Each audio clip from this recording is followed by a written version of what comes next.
மெட்ராஸ் உயர்நீதிமன்ற ஆட்சேர்ப்பு பணிக்கு படிக்கக்கூடிய அனைவருக்கும் வணக்கம். நாம் இப்போது மெட்ராஸ் உயர்நீதிமன்ற பணியினுடைய 5 ஆண்டுகளுடைய வினாத்தாளை ஒருங்கிணைத்து இந்த வினாவில் கொடுத்துருக்குறோம். ஸோ அதனால் இது ஒரே கொஷினில் ஒரு 50 வினாக்கள் வரப்போகுது. இந்த 50 வினாக்களை ரிவிஷன் பார்க்குறதன் மூலமாக நீங்கள் வரக்கூடிய தேர்வில் ஒரு 5 வினாக்களாக்காவது விடையளிக்கிறதுக்கு வாய்ப்பு கிடைக்கும். அதனால் வாங்க கொஷினுக்குள்ளே போகலாம். முதல் கேள்வி, எஸ்ஐ முறையில் உள்ள வெப்பத்தின் அலகு என்ன அப்படின்னு இருக்கு இல்லையா? இதோட ஆன்சர் 4 இருக்குது. சென்டிகிரேட் இருக்குது, கெல்வின் இருக்குது, ரூமன் இருக்குது, பாரன்ஹீட் இருக்குது. கெல்வின் தான் இதோட ஆன்சர் பி. இரண்டாவது வினா, மழை குறைவதற்கான காரணம் என்னன்னு கேட்டுட்டு காடு வளர்ப்பா, தொழில்மயமாதலா, உலக வெப்பமயமாதலா, மாசுபடுத்துதலான்னு கேட்டிருக்காங்க. ஸோ அதுக்கு வெப்பமயமாதல் தான் காரணம் அப்படின்னு நம்ம ஆன்சர் பண்ணணும். மூணாவது வினா, கீழ்கண்டவற்றுள் எது ப்ரௌசர் இல்லை? இப்போது டயபர் பாக்ஸு, குரோமு, சபாரி எல்லாமே ப்ரௌசர் தான். ஆனால் ஆண்ட்ராய்டுன்றது ஒரு அப்ளிகேஷன் மாதிரி அது உங்களுக்கு. அதனால் ஆண்ட்ராய்டு தான் அதோட ஆன்சர். ஃபோர்த்து கொஷின், நெட்வொர்க் அப்படிங்கிறது எது அப்படின்னு கேட்டிருக்காங்க. ஸோ சேட்டலைட் நெட்வொர்க்கோ, லோக்கல் ஏரியா நெட்வொர்க்கோ, மெட்ரோபாலிட்டன் ஏரியா நெட்வொர்க்கோ பார்த்தீங்கன்னா நெட்வொர்க்குன்னு சொல்ல முடியாது. இன்டர்நெட்டை தான் நம்ம நெட்வொர்க்குன்னு சொல்லுவோம். ஸோ அதனால் ஆப்ஷன் ஏ தான் ஆன்சர். ஐந்தாவது வினா, கீழ்கண்டவற்றில் எந்த மென்பொருள் வலை சேவையகம் அப்படிங்கிறத நம்ம சொல்ல மாட்டோம். அதாவது வெப் சர்வர் எது இல்லை அப்படின்னு கேட்டிருக்காங்க. அப்பாச்சி, இணைய தகவல் சேவை, மங்கூல், அப்புறம் பைத்தன் அப்படின்னு இருக்குது. பைத்தன் தான் இதில் வெப் சர்வர் இல்லை. ஆறாவது வினா, கீழ்கண்டவற்றில் எது சமூக ஊடகம் இல்லை? எது சோஷியல் மீடியா இல்லைன்னு கேட்டிருக்காங்க. நமக்கு தெரியும் ஃபேஸ்புக்கு, ட்விட்டரு, லிங்க்டின் எல்லாமே ஒரு சோஷியல் மீடியா தான். ஆனால் இடிஎக்ஸுங்கிறது ஒரு சோஷியல் மீடியா கிடையாது. ஏழாவது வினா, மின் பல்பில் நிரப்பப்படும் வாயு எது அப்படின்னு கேட்டிருக்காங்க. அதாவது நம்ம குண்டு பல்புனே சொல்லுவோம்ல, அதில் நிரப்பப்படுற வாயு ஹைட்ரஜனா, நைட்ரஜனா, ஆக்சிஜனா, கார்பன் டை ஆக்சைடானா நைட்ரஜன். அடுத்து எட்டாவது வினா, தயிர் எதன் காரணமாக புளிப்பாக இருக்கிறது? அப்போ தயிரில் என்ன அமிலம் இருக்கிறதுனால அதுக்கு புளிக்குது அப்படின்னு கேட்டிருக்காங்க. அசிட்டிக் அமிலமா, டார்டாரிக்கா, லாக்டிக்கா, ஆக்சாலிக்கா அப்படின்னு கேட்டால் லாக்டிக் அமிலம் தான் தயிரில் இருக்குது. அடுத்து ஒன்பதாவது வினா, வெப்பத்துடன் சம்பந்தப்பட்ட அலகு எதுன்னு கேட்டிருக்காங்க. ஜூல் தான் வெப்பத்துடன் சம்பந்தப்பட்ட அலகு. பாரன்ஹீட்டோ, கெல்வினோ, செல்சியஸோ வெப்பநிலையோடு சம்பந்தப்பட்டது, வெப்பத்தோடு சம்பந்தப்பட்டது அல்ல. அடுத்தது பத்தாவது வினா, தீயணைப்பானில் பயன்படுத்தப்படும் வாயுங்கிறது எது அப்படின்னு கேட்டிருக்காங்க. தீயணைப்பானில் நம்ம ஹீலியம்லாம் பண்ண முடியாது. ஹீலியம் பார்த்திங்கன்னா அதுவே எரிகிற ஒரு கேஸ் தான். ஸோ அப்போ அதை வச்சு பண்ண முடியாது. நைட்ரஜன், மெக்னீஷியமும் பண்ண முடியாது. இப்போ கார்பன் டை ஆக்சைடை வச்சு தான் நம்ம தீயணைப்பானில் அணைக்கிறதுக்கு பயன்படுத்த முடியும். அடுத்து 11, உலகின் மிகப்பெரிய தொழிற்சாலை பேரழிவு என்று கருதப்படக்கூடிய போபால் விஷவாயு சம்பவத்தில் கீழ்கண்டவற்றில் கசிவான வாயு எது? போபால் விஷவாயு கசிவு பார்த்திங்கன்னா மத்திய பிரதேசத்தில் இருக்கிற போபாலில் 1986 யூனியன் கார்பைடு நிறுவனத்தின் மூலமாக அது கசிஞ்சிருக்கும். அதை யூனியன் கார்பைடு நிறுவனம் அங்கே விஷவாயு கசிச்சு விட்டுட்டு அவங்க ஓனர் பார்த்திங்கன்னா அமெரிக்கா போயிருப்பார். ஸோ அந்த நேரத்தில் அங்கே கசிவு ஆன வாயு எது அப்படின்னு தான் கேள்வி. அப்போ மெத்தில் ஐசோசயனைடு அப்படின்ற ஒரு கேஸ் அங்கே பரவி தான் அங்கே மக்கள் 1000க்கும் மேற்பட்டவர்கள் இறந்து போனாங்க. ஸோ அடுத்தது 12வது வினா, மக்கக்கூடிய பிளாஸ்டிக்கை உருவாக்குவதற்கு பயன்படும் பொருள் எதுன்னு கேட்டிருக்காங்க. காய்கறி எண்ணெயா, பெட்ரோலா, ரப்பர் எண்ணெய், இதெல்லாம் மக்கக்கூடிய பொருளை வச்சு செய்ய முடியாது. சோளமாவு தான் மக்கக்கூடிய பொருள். அடுத்து 13, எந்த தாதுவுக்கு புல்ஸ் கோஸ்ட் அப்படின்னு பேர் அப்படின்னு கேட்டிருக்காங்க. பைரேட்டுக்கு தான் அந்த பேருங்க, பைரேட். அடுத்தது யுரேக்கான்னு ஒருத்தர் கத்திக்கிட்டு போனார். அவர் யாருன்னு கேட்டிருக்காங்க. அதை தமிழில் நம்ம கண்டுபிடித்து விட்டேன் அப்படின்னு சொல்லுவோம். ஸோ அவர் என்னென்னா, ஒரு தண்ணி தொட்டிக்குள்ளே அவர் மூழ்கும்போது தண்ணீர் அவர் எவ்வளோக்கு எவ்வளோ மூழ்கிறாரோ அவ்வளோக்கு எவ்வளோ தண்ணீர் வெளிவந்தது. அதை பார்த்துட்டு ஒரு பொருள் நீருக்குள்ளே அழுந்தும் பொழுது அதற்கு சமமான ஒரு அளவு நீரை அது வெளியேற்றும் அப்படிங்கிறத கண்டுபிடிச்சிட்டு தான் ஆர்க்கிமெடிஸ் என்ன பண்ணார் அப்படின்னா யுரேக்கான்ற வேர்டை யூஸ் பண்ணியிருப்பார். அதை தான் இங்கே கேள்வியாக கேட்டிருக்காங்க. அப்போ ஆப்ஷன் ஆர்க்கிமெடிஸ். 15, சின்னம்மை நோய் அப்படிங்கிறத ஏற்படுத்துகிற வைரஸ் வாரிசெல்லா ஜோஸ்டர் அப்படின்ற வைரஸ் தான் ஏற்படுத்துது. Option B. அடுத்து 16வது வினா பாருங்கள். கீழ் காண்பனவற்றுள் எது குறைவாக இருப்பதால் மேகம் வளிமண்டலத்தில் மிதக்கிறது அப்படின்னா வேகமோ வெப்பநிலையோ அழுத்தமோ காரணம் கிடையாதுங்க, அடர்த்தி தான் காரணம். அடர்த்தி அதிகமாக இருக்கிறதுனால தான் மேகம் வளிமண்டலத்தில் மிதக்குது. 17வது வினா, எந்த மிருகம் தாவரம் மற்றும் மற்ற விலங்குகளை உண்ணும் அப்படின்னா, அதாவது எந்த மிருகம் தாவரத்தையும் மற்ற விலங்குகளையும் உண்ணும். அதாவது தாவர உண்ணியாகவும் இருக்கணும், அது விலங்கு உண்ணியாகவும் இருக்கணும். அது எது அப்படின்னு கேட்டிருக்காங்க. இப்போ ஓநாய் பார்த்திங்கன்னா அது விலங்கு தான் உண்ணும், எருமை தாவரத்தை மட்டும்தான் உண்ணும், ஒட்டகச்சிவிங்கி தாவரத்தை மட்டும்தான் உண்ணும். ஆனால் கரடி தான் வந்து தாவரத்தையும் உண்ணக்கூடிய விலங்கு, விலங்கையும் உண்ணக்கூடிய விலங்கு. ஸோ அடுத்து 18வது வினா, ஒரு நபர் ஒரு நாளைக்கு குறைந்தபட்சம் எத்தனை டம்ளர் தண்ணீர் குடிக்க வேண்டும் அப்படின்னு கேட்டிருக்காங்க. டம்ளர்னு கேட்குறதுனால அங்கே 8 டம்ளர். அதுவே லிட்டரில் கேட்டாங்கன்னா 8 டம்ளர் ஈக்குவல்ட்டு 2 லிட்டர்னு வரணுங்க. அங்கே இருக்காது, இருந்தாலும் ஞாபகம் வச்சுக்கோங்க. 17வது வினா, வானவில்லில் காணப்படுற நிறங்கள் எத்தனைன்னு கேட்டிருக்காங்க. மொத்தம் 7 நிறங்கள் இருக்கும். அது இங்கிலீஷ் லெட்டர்லேயே விப்ஜிஆர்னு போட்டிருப்பாங்க. ஸோ அதனால் அதை ஞாபகம் வச்சுனா கூட இதை ஆன்சர் பண்ணிடலாம்.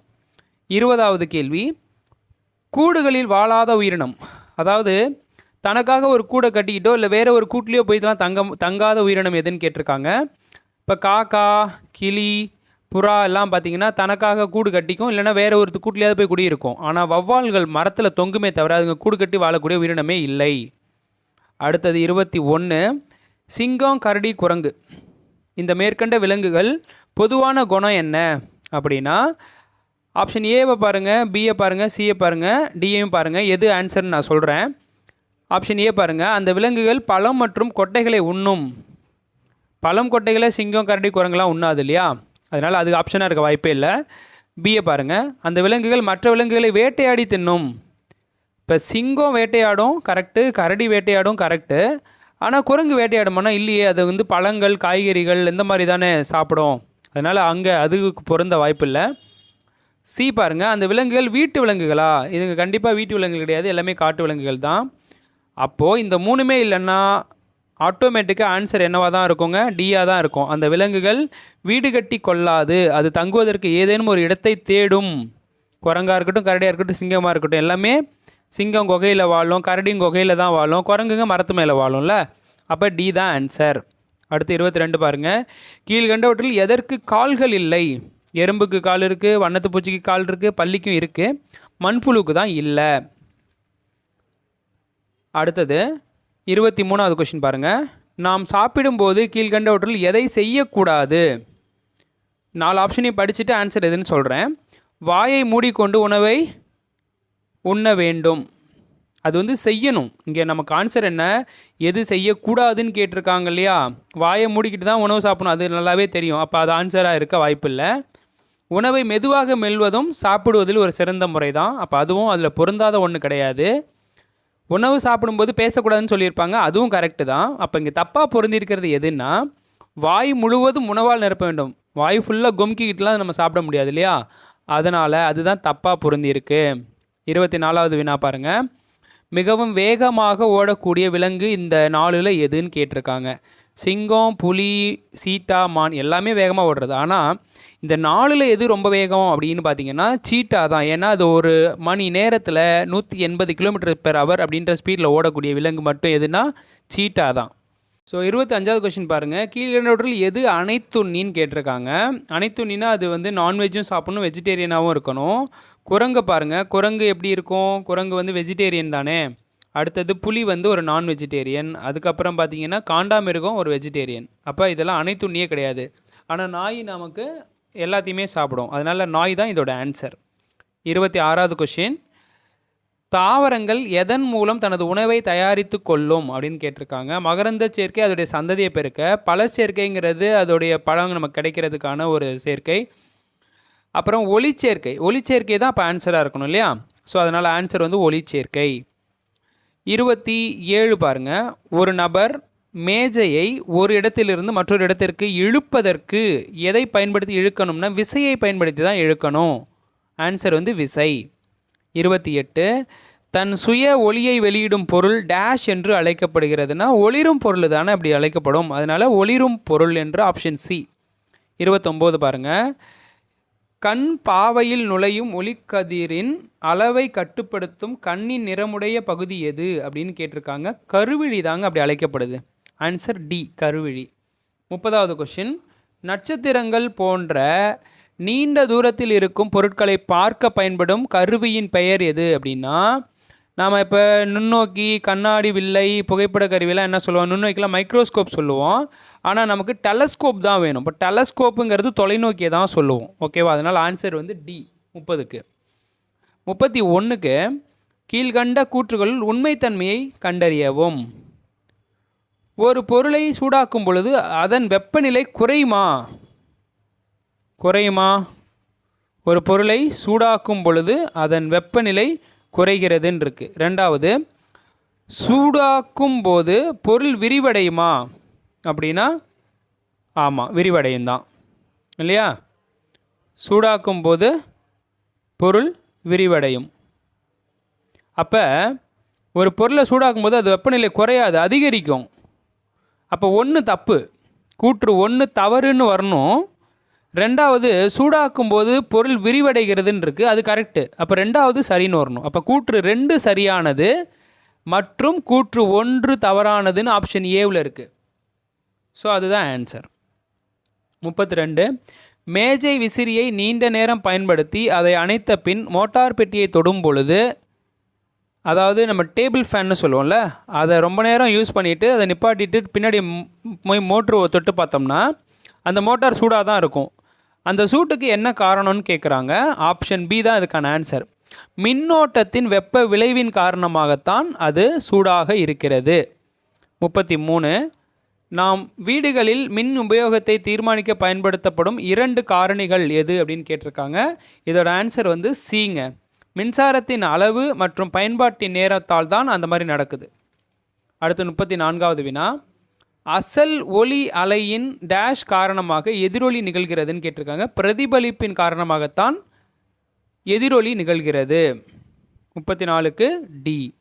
35, ஒரு கனிமத்திலிருந்து பெரிய அளவில் எளிதாகவும் அதிக செலவின்றி பிரித்தெடுக்கக்கூடிய உலோகமாகவும் எது கருதப்படுகிறதுனா தாதுக்கள் தாங்க கருதப்படுது. ஆப்ஷன் ஏங்க.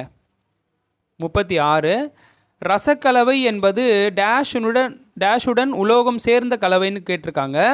பாதரசத்துடன் உலோகம் சேர்ந்த கலவைக்கு பேர் தான் ரசக்கலவைன்னு பேருங்க. அதாவது நம்ம முகம் பார்க்குற கண்ணாடியில் கூட இந்த ரசக்கலவை தடவி இருக்குன்னே சொல்லுவாங்க. பாதரசம்னு நம்ம அதை நினச்சிருப்போம் இல்லையா, அதுதான்.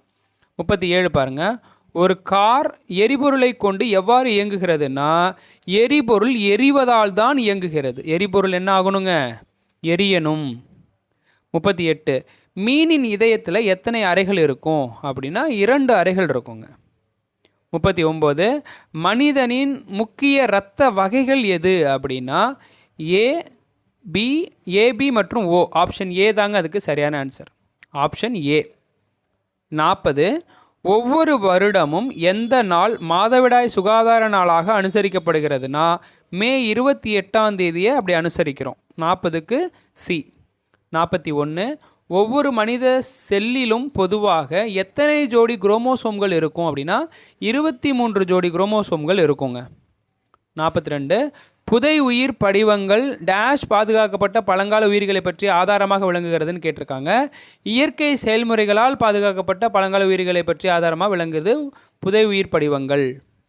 அப்போ 42க்கு ஆப்ஷன் ஏ. 43, ஹெச்ஐவியின் விரிவாக்கம் என்னன்னு கேட்டிருக்கோம். ஹெச்ஐவியோடைய தமிழ் விரிவாக்கம் மனித தடைகாப்பு குறைபாட்டு வைரஸ்னு தாங்க அதுக்கு பேர்.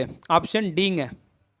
44, சூரிய மின்கலம் சூரிய ஒளியை நேரடியாக மின்சாரமாக மாற்றும் டேஷால் ஆனது அப்படின்னா சிலிக்கானால் ஆனதுங்க. ஆப்ஷன் வந்து சிலிக்கான். 45, வழக்கமான கழிவுநீர் சுத்திகரிப்பு முறை கீழ்கண்ட படிநிலைகளில் கையாளப்படுகிறது, அதை சரியாக வரிசைப்படுத்தவும்னு கேட்டிருக்காங்க. ஸோ அப்போ சரியான வரிசை எது?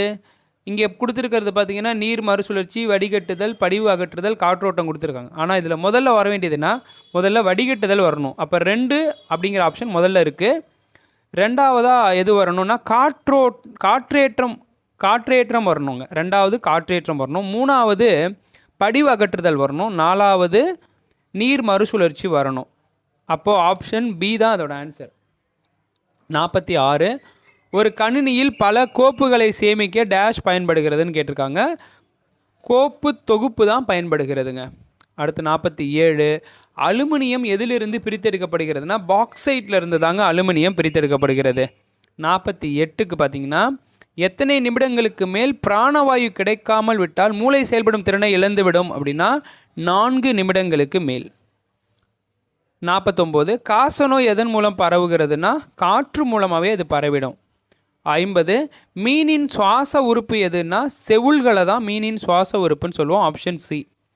இது போல் அடுத்தடுத்த வினாத்தாள்கள் கொண்ட வீடியோவில் நம்ம சந்திப்போம். இந்த வீடியோக்கள் உங்களுக்கு பயனுள்ளதாக இருக்கும்னு நம்புகிறோம். நன்றி, வணக்கம்.